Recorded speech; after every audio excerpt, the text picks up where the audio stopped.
Ladies and gentlemen, welcome to the right time. I forgot the name of my own show, a Wave Sports and Entertainment original presented by Prize Picks.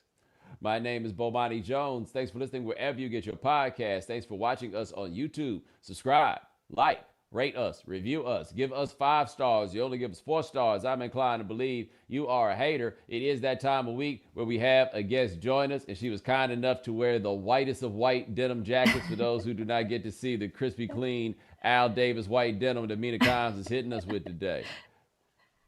Hi. Yeah, I guess I'm breaking the rules of Labor Day or whatever. I don't actually know what the rule is, but it's free agency. Not NFL teams are turning over a clean slate, and so am I. Yeah, I feel like you live in LA though. Like I don't even know if them rules really apply. Like, and if they did, I True. feel like it's come around to where like you can wear white whatever you want out there. Like y'all been getting sunlight and warmth and stuff, right? Yeah, you were just in Texas, right? What was it like there? Yeah. I felt a little shortchanged, man. I've been having this real like bizarro travel situation where I left New York and went to LA and it was cold. I left New York and went to Iceland. It was warmer in Iceland than it was in New Mm. York. Then I go to Austin and I really didn't get what I felt like I should have got out of the whole Austin experience as far as weather goes. But Mm. we got some decent weather yesterday. It was go outside, walk around weather for the first time in a minute. All right, it's been far too long since I've been to New York. Last time I saw you was in LA, obviously, but it's good to see you again. Or no, Vegas. We saw each other at the Super Bowl. That's not true.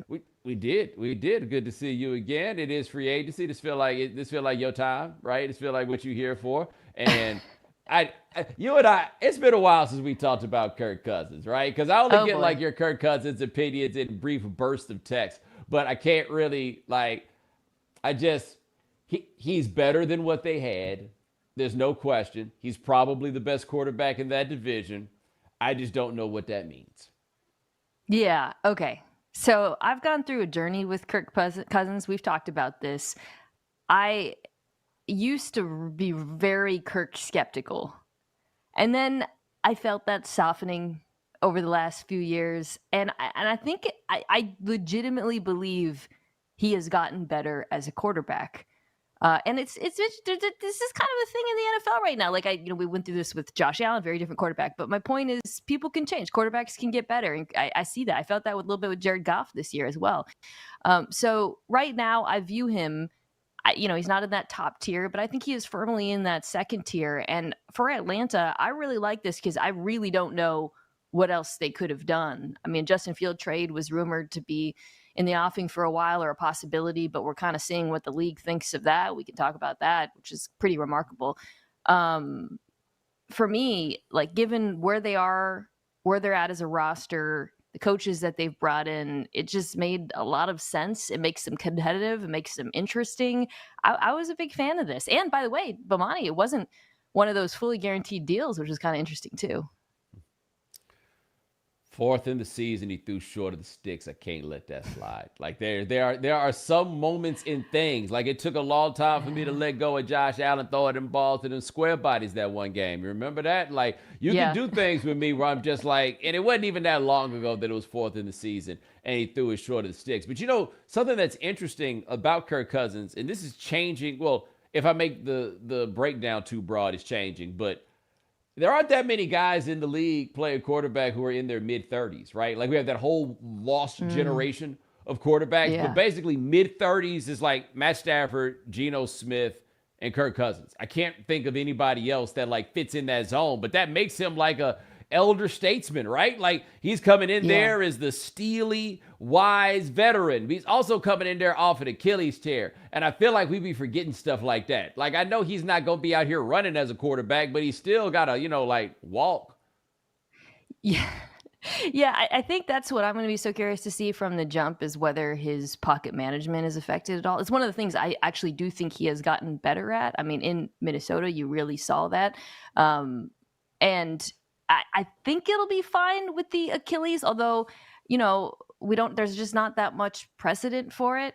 We didn't get to, well, obviously we'll see what Aaron Rodgers looks like coming back. His game is very different from Cousins in terms of not from many things, but the way he uses his mobility. But it does feel a little bit galaxy brain to say it doesn't bother me as much because mobility isn't a part of Kirk's game. But it is kind of true. He is going there to win from the pocket.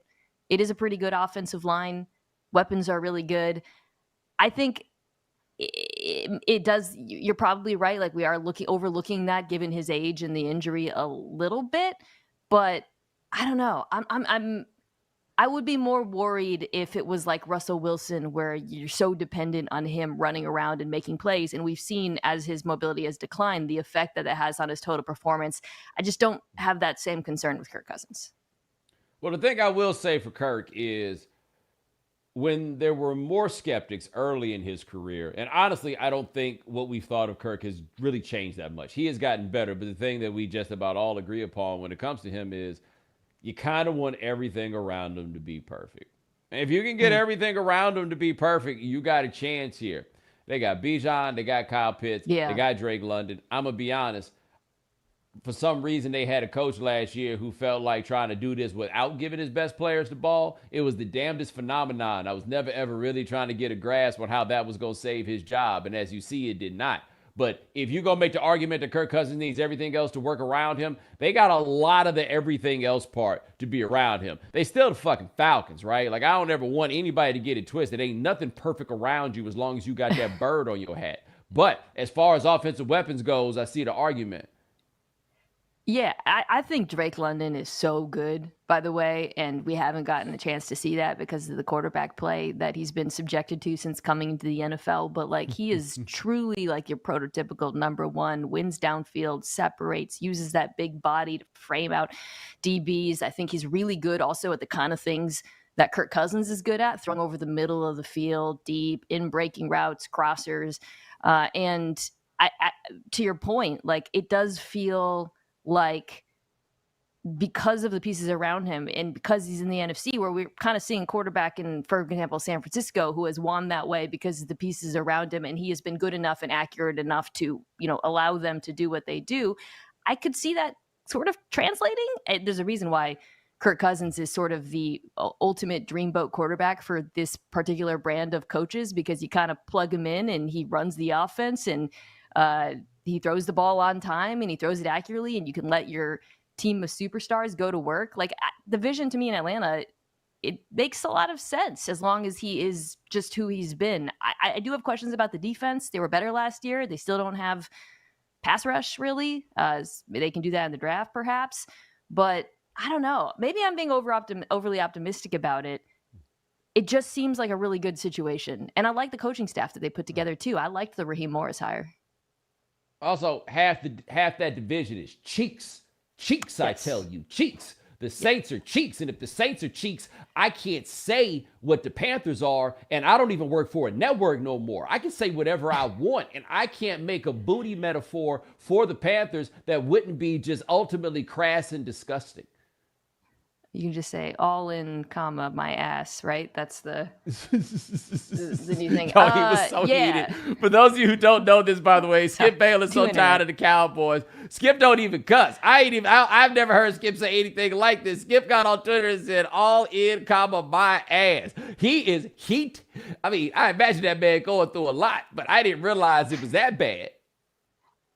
Yeah, I every time it keeps coming up in my timeline, and I keep reading it in the intonation of my neck, my back, and then the Skip Bayless tweet keeps coming up, all in my ass. Boy, yeah. I hadn't thought about that part, and good thing he had that comma. That right there is commas. One of those where one punctuation mark could change the whole tenor of the tenor. Sorry, this is a little bit tangential, but about Kirk Cousins, I guess we're talking about him. You said something that actually just made something click with me that I've never thought of. Because you said you thought he was bad early in his career. I was very skeptical. He was bad early in his career, just to be clear. Okay, let me run this by you, though. Has anyone ever benefited more from not being good than Kirk Cousins? Because, think about it, Bo. Because he was questionable, shall we say, early in his career, Washington never wanted to give him a deal. And he was getting lowballed by them. You remember the infamous Bruce Allen video where he called him like Kurt, like many times. Yes. And so because the deals were so insulting, he was like, no, I'll play on the tag. And then boom, he got good at the right time. If he had been good earlier in his career, he might not be Kirk Cousins, the legend at the bank that we know. He is, good gracious, he's a legend at the bank. Like, think about this. He's a legend at the bank, and literally no one has ever been happy to have him. No one that has had him as their quarterback. Happy, no? I mean, they are right now, right? Like, Mike Zimmer got on. Bo. Yeah, well, that's the other. Good gracious, he's bad. He's bad. Yeah, like, I mean, but no one, Washington was never happy about having him. They were glad who he wasn't, right? He wasn't Robert. They were happy with that, but they were never happy with who he actually was. And then he got to Minnesota, and I swear Mike Zimmer was like, I used to look forward to playing against this dude. He was never happy to have him. The general manager, the dude that runs the team now, he got the gig and was like, hey, man, we ain't really trying to do this. The Vikings ain't even got no answer for what they're going to do. And they still like, whew. No, we're not really too pleased with this one.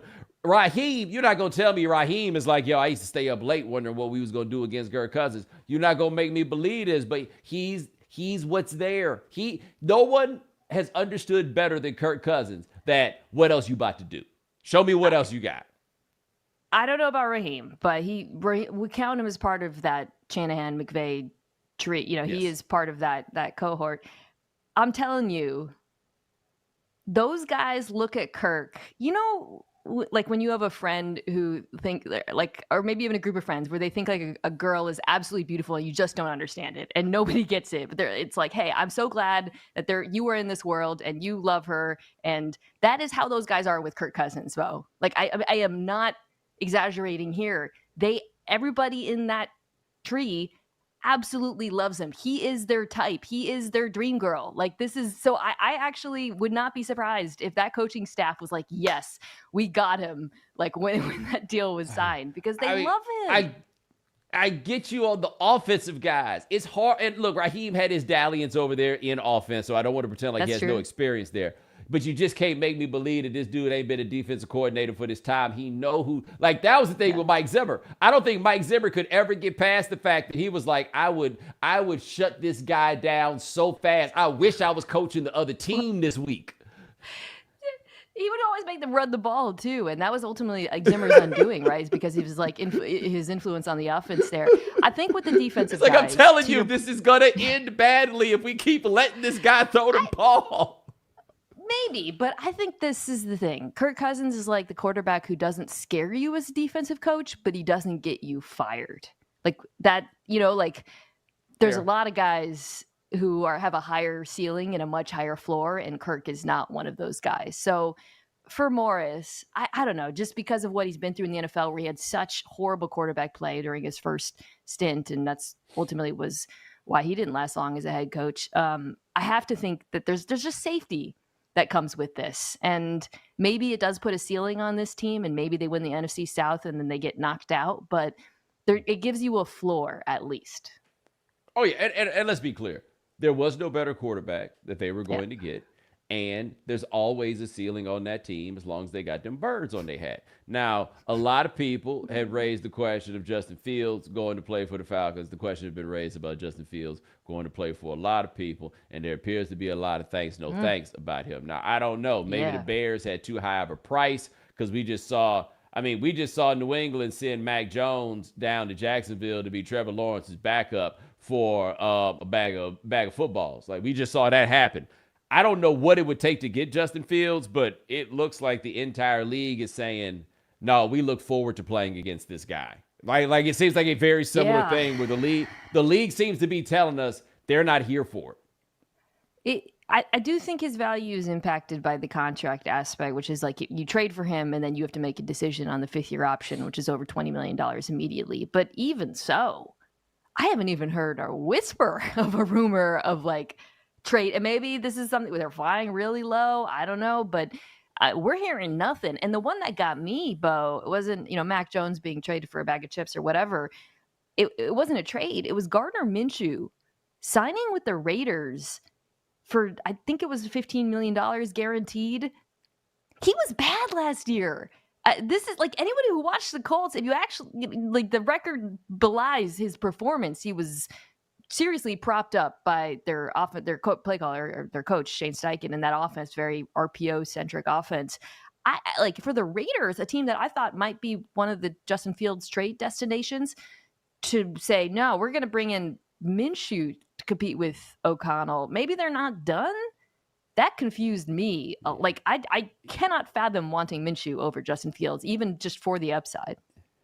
Yeah, I wouldn't understand wanting Minshew over Fields, but I don't feel like Antonio Pierce can be the one to bring Justin Fields in right now. There's a lot going on. You're asking for a lot out of the people. There's some demographic elements that you got to consider. Like Raheem Morris had this situation in Tampa where he went in and brought Josh Freeman in with him. No. We need to do this. Either we need to do this one step at a time, or you got to do this very, very carefully. For example, I'm not sure if you saw in Cleveland, but the Browns continued what they've been doing, which is signing every black backup quarterback that they could find. The new backup is Jameis Winston, because you got to put him behind Deshaun Watson nasty ass to stop the fans from asking for something else. They couldn't bring Joe Flacco back behind him because it would wind up being some form of mutiny. You will notice the New England Patriots, I was surprised they did this. They went and signed Jacoby Brissett. That's letting you know Jaden Daniels is coming to town. If I was Gerard Mayo, I probably would have tried to space this out a little bit. I don't know what white man is going to take the responsibility for this, but they asked for Boston to get behind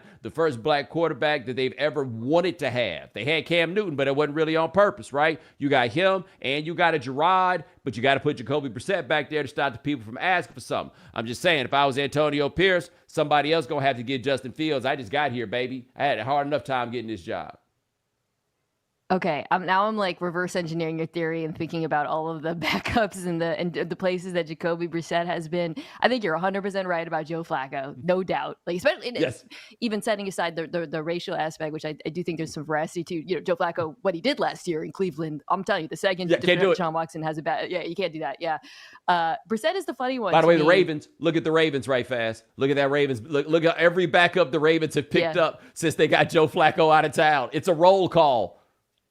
Wait. But let's talk about Minshew, because Minshew was brought in as the backup to Richardson. Oh, that's right. Colts. I don't have my finger on the pulse of Colts fans, so I'm not going to cast aspersions. Colts fans, if you were calling for Minshew over Richardson, then I actually think Colts fans are amongst the few people who understand how bad Minshew was last year, because they actually watched all the Colts games. Brissett, though. Colts fans are so funny on quarterback play, by the way, because they had Peyton Manning, and their standard is high for what they expect from you to be as their quarterback. They're not letting nobody slide. But I actually think Minshew being bad last year is the best favor he could have done Anthony Richardson, right? Because Colts fans have been like hankering for Richardson to come back. Like they had to go through a guy who simultaneously like didn't push the ball downfield and also threw a lot of turnover worthy play. Like it was not good. So he actually kind of cleared some space out for Richardson. I don't know who they brought in now as the back. I'm not sure who the backup there is, but I'll be curious to see, to your theory, who they do it with. Brissett is like, this one's crazy to me, because he signed for $8 million to be the backup in New England and to back up potentially, as you said, Jane Daniels. He has been so much better than Minshew, Sam Darnold. I don't understand. Like, I would want him in a situation where he has the ability to start, honestly. That's a bargain to me. He's obviously a great locker room guy as well. I don't get it. Have you noticed this strange Sam Darnold optimism? Like, I've really had people talk about Sam Darnold. Like, I mentioned something yesterday, because this deal he's got, I misread it. I thought it was $10 million guaranteed. It's up to $10 million that he's got in Minnesota. And I asked the question, how is he getting $10 million and Mitch Trubisky's getting $3 million? Because to me, they're the same guy. And I had all these people try to say, well, we know Trubisky is terrible. We're not sure about Sam Darnold. And I'm like, we're not? I thought this had been settled. So I thought the deal was up to, it's actually like it's a pretty rich deal. I saw the details came in this morning. It's a lot. It's pretty close to, if not near that $10 million. I mean, there's pretty privilege, which is real, and there's pick privilege. And I'm telling you, these quarterbacks, the pick privilege follows them forever. It doesn't matter. I feel you, but Mitch Trubisky doesn't know what you're talking about right now, because his pick privilege is out of here. He actually had a good season one time. His pick privilege is gone. I think, yes. Darnold, okay, so here's the thing. I'm a little guilty of saying Here we go. I'm not proud. I liked him as a prospect. He was one of the best prospects. I loved him as a prospect. This is one of the wrongest I've been wrong about a lot of things, especially that year. But he's got a really good arm and he's really mobile. I don't like it for 10. I would rather have Jacoby Brissett than Sam Darnold. I want to be clear. I think he's been a better quarterback in the NFL recently and all of that. I don't mind taking a flyer on him, but $10 million to me is more than a flyer. I do think. I mean, I guess in quarterback speak it isn't, but in quarterback numbers rather. But yeah, I think it'll be interesting to see over the next. I'm the hot dog guy right now. I'm so guilty of it. Mina on the Sam Darnold narcotic. The Vikings have to do something else. So this was my biggest takeaway in Indianapolis. People were like, why do you go to the combine? You know, like, what do you actually learn there? I'm telling you, I went into that combine thinking they were going to bring Kirk back. I left thinking Kirk's gone and this team really wants a quarterback. Everybody was talking about it. Question is whether or not anyone in the top three would be willing to trade down, because then you're in the JJ McCarthy business, the Bo Nix business, the Michael Penix business. And I have to think that's where Minnesota is right now. They're gonna draft a quarterback. Question is just how high can they go? Who in the world? This Bo Nix thing is throwing me off. Yeah. I just can't believe this is a thing. It's a thing. I'm telling you, it's a thing. It's real. It's a thing. Did he just become an entirely different person at Oregon? He was better. He's not I have him below the other two. So I'm kind of with you, but he was better. And he fits. I can see some of those teams picking in the middle, but that strikes me as very rich. Like, I liked him and McCarthy, frankly, when we were talking about them in the second round and teams, you know, with starters, maybe seeing what they got in them. I liked that idea, but the way people are talking about this second tier quarterbacks and how high they're going, it kind of shocks me for all three of them, to be honest. Yeah. I mean, I guess.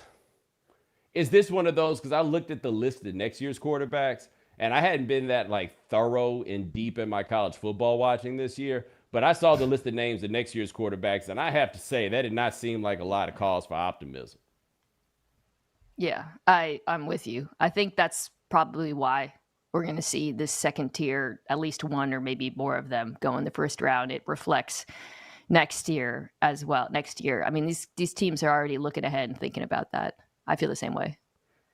Well, I guess we'll talk more about this when we get to break. I want to wait to really get into the Saquon thing. But all these running backs flying around, that seemed to be your indicator they do not feel good about the running back crop in this draft. Yes, 100%. 100%. It was interesting though, right? Because all the running backs went really quickly in free agency, which was kind of shocking. But then when you really dug into the contracts outside of Saquon and weirdly DeAndre Swift, that one surprised me, they're really all not big contracts. We're talking single digit millions. Most of them are really 1-year deals. Like the Josh Jacobs contract is the perfect fake money contract, right? They're like, 4 years, $48 million, 12 guarantee. Wait, what?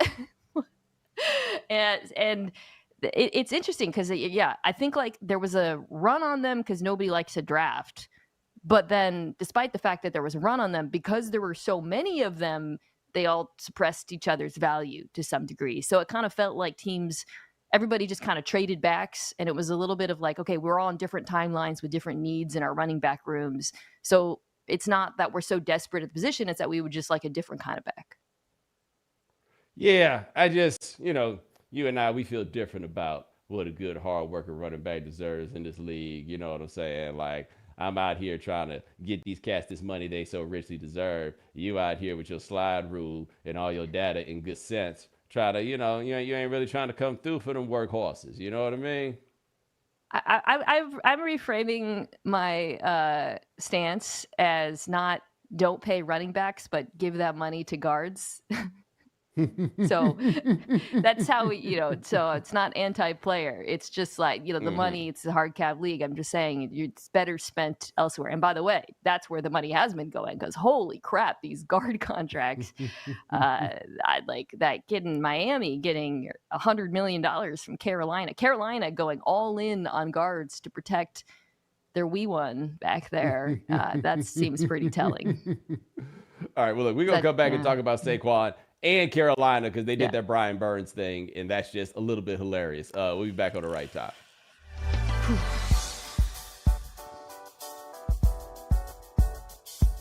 Prize Picks is the most fun you can have by winning up to 25 times your money. And with the football season over, you can still win money with basketball and hockey.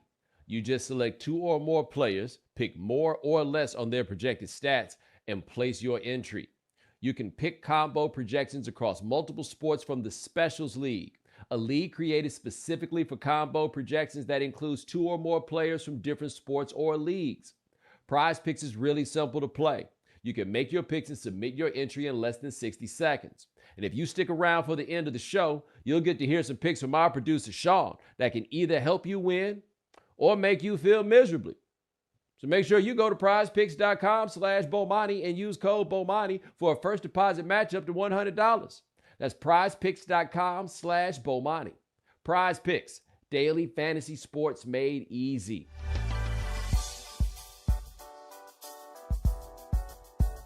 Experiences are what people love the most about travel. If you know anything about me, you know I love to travel. I recently went to Iceland and got to experience all the country had to offer. And as someone who loves to travel and explore new places, Viator has been the perfect app for me.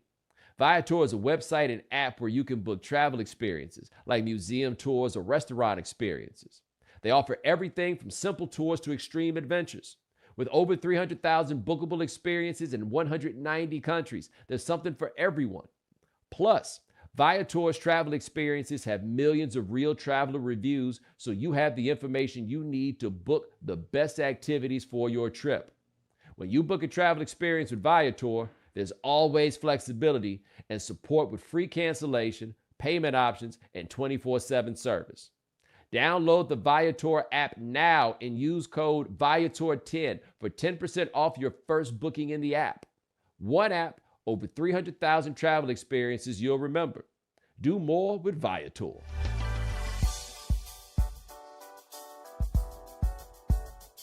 And let's be honest, hydration is very important, and if you're not chugging water throughout the day or constantly having a glass of water next to you, are you really hydrating? Well, if you use Liquid IV, which has 3 times the electrolytes of leading sports drink, plus 8 vitamins and nutrients for everyday wellness, you can hydrate even faster. Liquid IV is super easy to use. Just take a pre-measured packet and pour it into a glass of water, mix it up, and enjoy.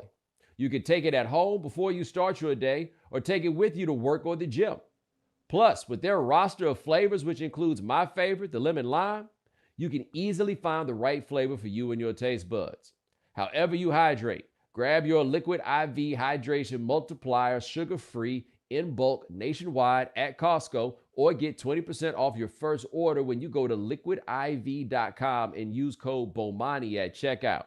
That's 20% off your first order when you shop Better Hydration today using promo code Bomani at liquidiv.com.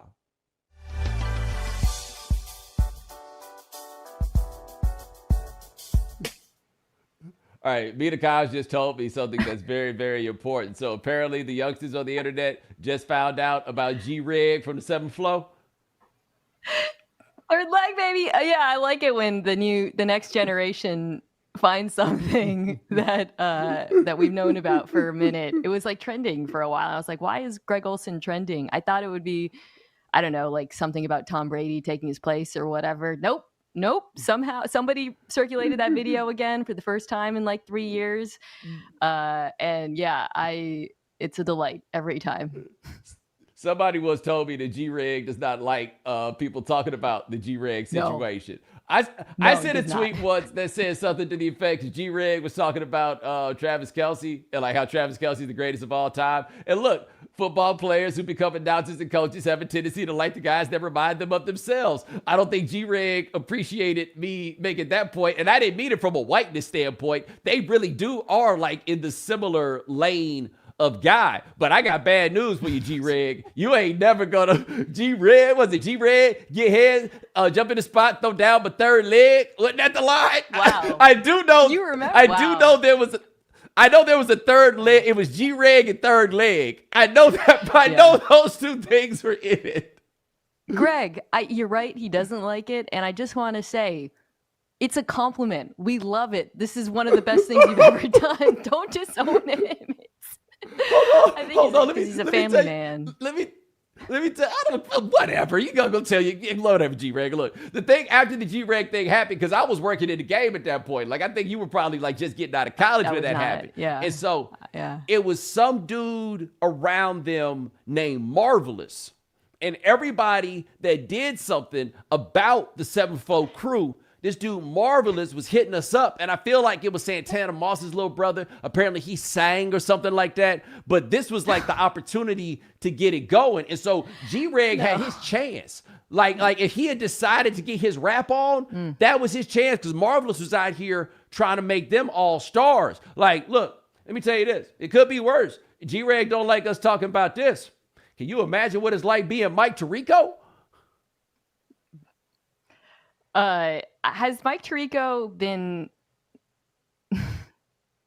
He offered a somewhat polite no comment to the New York Times once about it. That's exactly what I was about to ask. Yeah, like, what is it like when he's asked about? Yeah. Oh, no, he's trying to keep it moving. I think somebody played it for G-Reg. I want to say maybe a Super Bowl a few years ago, or like, I don't remember. It was like it was obviously not someone in NFL. It was kind of outside, and he just stone face was the reaction. He was just man. He just like didn't acknowledge it. Yeah. You got to lean in on this, baby. You the one that went to the U.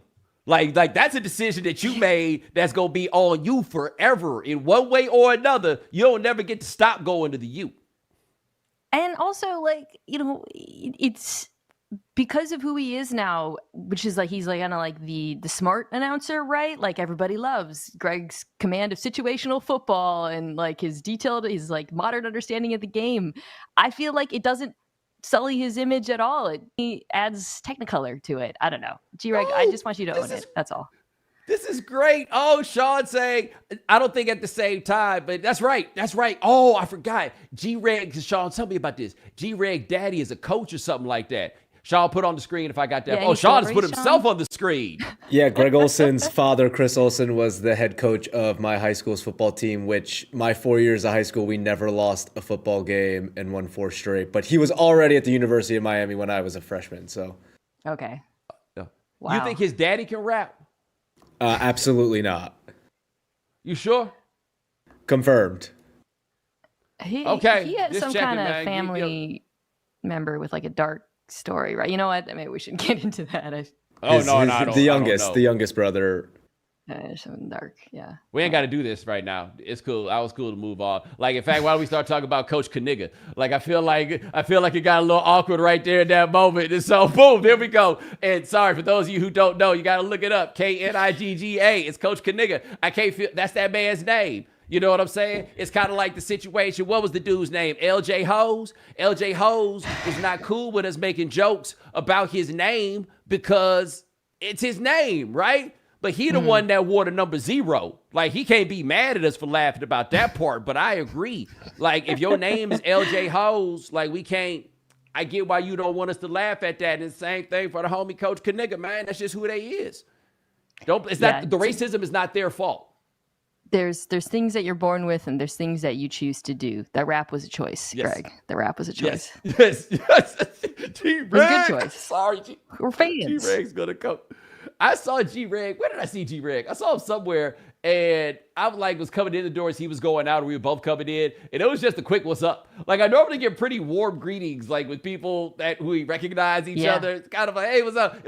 What's going on, man?" He wasn't rude about it, but I did remember that G-Reg didn't like whatever I said that day on the internet. And maybe he heard I keep calling him G-Reg. He's pretty online too, so he need to know. He's on He the G-Reg tweets everywhere. He think he ain't G-Reg. He needs to understand. Like whether he knows this or not, when he is not around, he is anybody who knows the story, he is G-Reg. I as the mother of a son, I just loving the opportunity to say that. I'll be curious to see whether like do the indiscretions of your youth, because I think G-Reg's kids are pretty young now. Do they make you cooler in the eyes of your children if you do something like that, or does it sap your credibility when you try to discipline them later on? I don't know. I have many years until I find out. I think in a different generation, it would add to the credibility. Like back when parents didn't worry about being cool, because now everybody still wants to be cool until the day they die. So it actually probably interferes with your credibility, right? Because you have now, undercut your actual message without adding to your cool factor. But back before, when you look back and you didn't realize, oh, my pops was cool one day. Now your daddy wearing the same goddamn tie-dye shirt as you wearing. I may be talking about Dominique. I may not be. You know what I'm saying? But this is generationally how it works. You and your kids wear the same shoes. That's how that goes these days. So now you just undercutting yourself without adding anything because you've already given them the coolest you can. Something that has never occurred to me until this exact moment is that my child in 8-10 years can Google me, and there will be a wealth of information, public documentation, discussion, hopefully not AI images. Whereas like when we were coming, like I just, anything I learned about my parents was from my parents. I had no sense of their external lives, right? Like I have no control over that. It's kind of odd. Yeah, and you would like legend would trickle down, right? Like I was at my uncle's funeral this summer, and I found out that my grandfather, who I had only known as a member of the clergy, I learned, somehow this had never come up in conversation, that he also, before he got to the clergy, was known on the streets of Oakdale, Louisiana as Crack Shot, because he was shaking up them dice. And that had not made its way down, right? Now I would go and be able to, like, if I were Crack Shot, my grandkids would be able to look up my old Instagram page and go find pictures of me sitting here just like this, shaking them up. Yeah. God. Yeah. I mean, there's dark not about my parents, but about other grandparents and whatever family secrets that I didn't find out about until I was well into my teens. And by then you got to take things a different way. I think it's good for kids to not know stuff about their parents. I think it's good to have a little bit of mystery around them.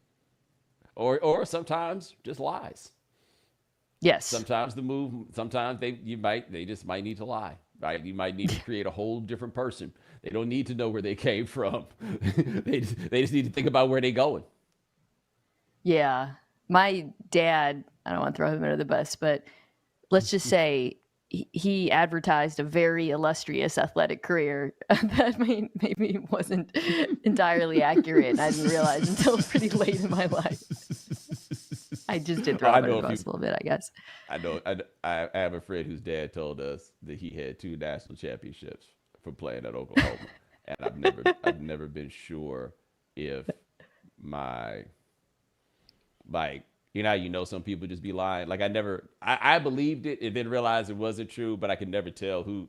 I couldn't tell who was and was not in on it. Does that make sense? Yeah. Like I couldn't quite tell like who was in and out on the game. But before I forget about this, I wanted to run this Saquon Barkley move by you because I like this one a lot. Because I feel like when you get into the Saquon Barkley, Christian McCaffrey class of dudes, especially guys that you can do multiple things with, now we're talking about something different. And now, I just feel like I wanted the Eagles to draft Bijan last year because I thought it would be absolutely terrifying. And now that booty push is going to be more devastating than ever with an old Squat Man and Squat Man Jr. You can decide which one is which. Oh God, yeah. I am begging announcers not to be weird about it. First, I just want to say that, like when Saquon came out, everybody was like, hey, it was like, wow, his quads, and then it was like a little weird, like a little bit objectifying and a little bit strange, and now with the tush push and like all that, yeah, I this is fun, and I could be a geek and say, "Ooh, why do you get running back?" Especially in that offense with the offensive. I think I do believe two things are true. I think any back could come into Philadelphia and put up great numbers, even with Jason Kelce retiring, honestly. Best run blocking offensive line in football. You get to run next to Jalen Hurts, which changes the numbers for you as a back, right? Because they have to respect him as a runner. Less so last year. Hopefully he comes back like that. And we've seen that. They have, Swift came in immediately. Boom, great numbers. Yeah, anyone who comes in is really good. But I also think Barkley is more of a weapon in a way that makes that offense interesting. I mean, you saw in New York, like that, it was a horrible situation last year, one of the worst offensive lines in football. Defenses didn't have to respect the pass at all, and he was up against it. And this is, by the way, where, as much as we decry the nerds and how they talk about running backs, the nerds, I don't know why I'm saying the nerds like I'm not one. I'm like talking in the third person. Like we now have better numbers to look at running back performance. So, Saquon only averaged 3.9 yards per carry, but now there's metrics where you can actually like break apart what our running backs actually contributing and counting for the blocking. When you look at those numbers, he actually was pretty good last year. Actually similar to Bijan in terms of yards over expected. I think he'll be really good in Philly. To your point, I think you put him back there, he's actually a threat to catch the ball. Hopefully they get that more in their offense. It hasn't been part of it. And yeah, I just, that offense last year really, the defense has changed the way that they played them. They very aggressively played the pass. They faced a lot more too high and whatnot. So to, I think, bring him in as a threat to catch passes underneath is going to be really nice. Yeah. And then in Baltimore, we got Derrick Henry, and I don't know how long he can keep this going. I just don't feel like I want to be the person to bet on when it's over, because it just seems to continue to go. At every turn, he's been the guy where it's like, well, he can't do it at blank. That's just been his whole life. Yeah. He ran for 1 million yards in high school. We can't do that in college. Well, he did it in college. Well, he can't do that in the NFL. Well, he can't run for 2,000 yards. Like, I just feel like I don't want to be the next person he mush in the face because I said can't. And it's like Saquon, right? Like, aren't you just happy for him? Like, I mean, I don't know how many y'all watched Titans football last year, but let me tell you, it was a lot of Derrick Henry smashing into 8-man boxes over and over and over and just, trying to get those, fighting for like those 1.9 yards or whatever. And now he gets to run behind a much better offensive line. They lost a couple players next to Lamar Jackson.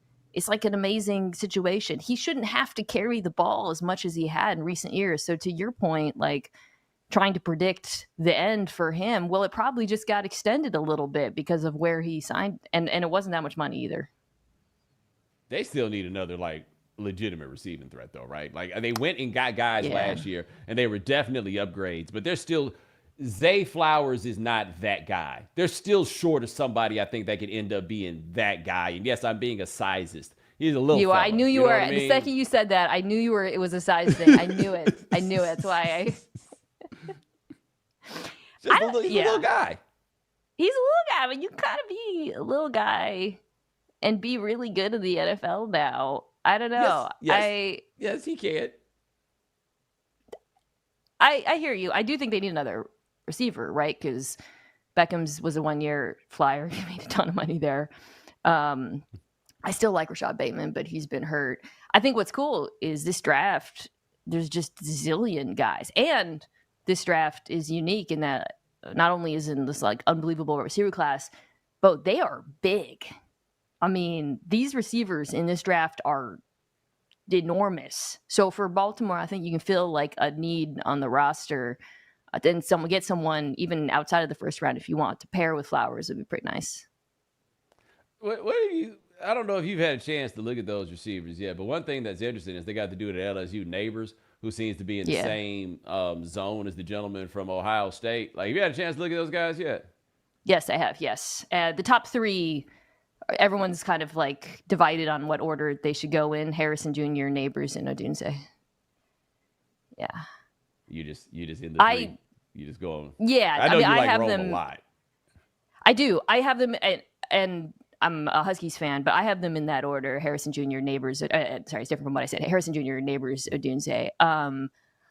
I get it with Neighbors, like he is so explosive, and that's what everybody wants, like a guy who's just a threat to, go for 6 after the catch every time. And I understand it, but like watching Harrison Jr., I just don't think there are holes in his game. And let me tell you this, I posted about this.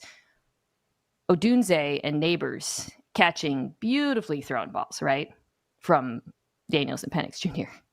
Yo, I didn't watch that much Ohio State this year.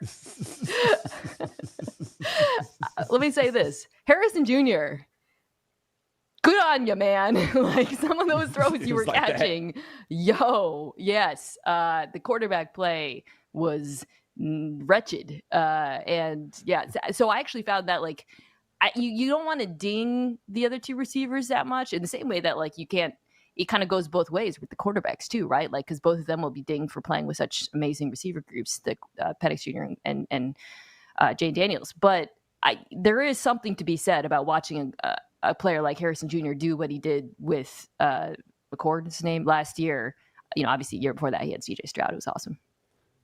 Well, the thing that's interesting to me about him is that the Cardinals, I mean, I think it's going to be Kyler Murray. Like all these thoughts we had about them getting rid of Kyler Murray and drafting somebody else, and they wound up at the number 4 pick. They're going to wind up there with Kyler Murray. And that will be interesting, as Kyler Murray, people seem to have a difficult time getting along with him. And I don't really know too much about the dude from Ohio State, but I know enough to feel like, hey man, you better be on the up and up with that cat. He may not got no agent, but he got backup.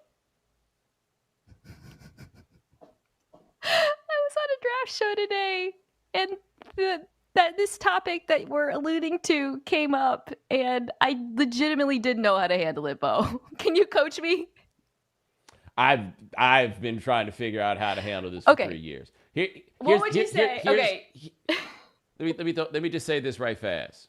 I'm just curious about this part because we don't talk about this nearly as much as we used to, but we used to talk about all them wild combine interviews, right? And how they would feel comfortable sitting in there and asking these. How much sex does your mother have, or whatever? Yeah. Legendarily, the Des Bryant was your mother a prostitute question. Okay. So in this particular case, what they do? Because I'd have changed the subject. I would not. I wouldn't. For what? For what? Yeah. There's no point in asking if you're here's the thing. Okay. So our network and other places have gotten a lot of crap for emphasizing, tales of tragedy too much in drafts, right? And I think that's changed a little bit. What are they going to do? Recent years because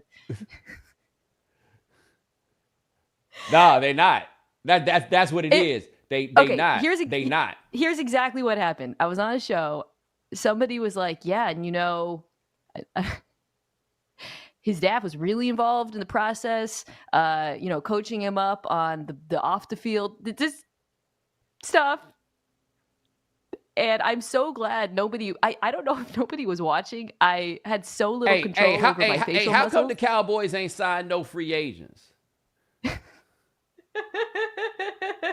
That's the move.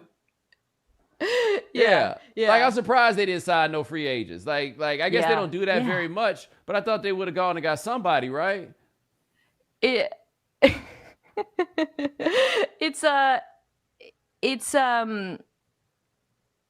interesting with Jerry because he actually, you saw that interview with the tight end who used to play there and was like, all they care about is business. It's like being at a zoo, Dalton Schultz.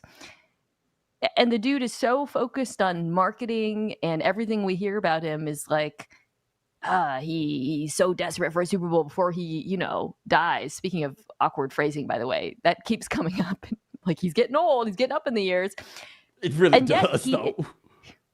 Yeah. And yet, he isn't making any dumb, he isn't being splashy. It's actually kind of confusing because I actually am a little bit easier on the Cowboys than others. I understand frustration amongst fans, but typically good teams do often sit out free agency. I think you can debate over whether or not how good the Cowboys are. I think it's still a pretty good roster. But I think I find it more odd from the perspective of like, okay, if this is who we believe Jerry Jones is, if he's so obsessed with winning and he loves making big splashes and doing these big dumb signings, the fact that they're sitting it out is a little bit odd. And maybe it suggests that he doesn't have as much control over that team as people thought. Yeah, I mean, I think Steven's been making more decisions than people wanted to give credit for at this point. Yeah. Because, I mean, they're not a badly run team, man. Like, they have not won in the postseason as people would like or people would expect. But they're not a poorly run team. Like, I'm kind of having to kind of sort of come around to the idea that the Bengals aren't poorly run anymore, which just is, I mean, that's just been a fixture of my adult life, is them being terribly run. Or did they just draft Joe Burrow and Jamar Chase? As I was about to say, are they well run or are they Joe Burrow? I think we're about to find out, because now that Burrow's getting paid, they got to make some actual difficult decisions. Obviously, the Higgins deal, or I don't think they're going to sign him to a deal, but what they do with him is going to be like a pivot point for this franchise.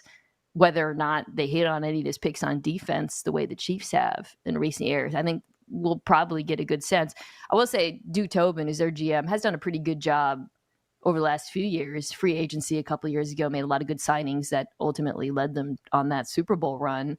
But the thing about the Cowboys is, like, again, they have this like reputation, as being like super flashy and marketing driven. But when you look at their draft picks, they're really unsexy and often good. Like that guy, Tyler Smith, for example. We owe them an apology for that offensive lineman. Yeah, he's good. He's a good player. So, like, they are actually like a pretty well-run team. I will say Dak Prescott's got them kind of over a barrel with his contract stuff. Yes, he does. The way he timed it out. Yeah. He the new Kirk Cousins. He the new legend. He is the new dude that has figured out how to milk every bit of leverage that he had. He got the stomach to wait. That's the thing with Kirk, too. That's a good point. Look, Kirk, until that Achilles injury, I know he missed some COVID games, but I think he maybe missed one start to injury. Like, that level of durability, I guess they give you the heart that you need to go out here and get this money. I want to tell you something right fast. Somebody in the chat room talking about Bomani, you 6'4", say his name as if that, what that got to do with anything? Like as if, what you think I'm afraid of, get my shot blocked? Like I don't get what those two things seem to be wildly uncorrelated. We need like a code word instead, like when we don't want to talk about it, but we got to allude to it, like just like a, like 3 code. Keeping this moving, man. Keep it. They just don't. There's somebody. Let me tell you something, because we lost sight. Those stories came out a long time ago. There are some young people that have no idea what we're talking about right now. Like the way you talk about the 7th flow. I was just about to say, this is like the up. We were talking about like your kids finding out about stuff your parents did. This is the very far example of that. Yes, the opposite end of the spectrum. But it's strictly unfounded allegations. Yes. 3 cone. 3 cone. Yes. All right, man, I'm going to holler at you. Ladies and gentlemen, thank you for watching us here on The Right Time. We do this thing 3 times a week. Sean Yu handles everything behind the scenes. Thank you for watching us on YouTube. Subscribe, like, rate us, review us. Give us 5 stars. Only give us 4 stars. I'm inclined to believe you're a hater. I got to go.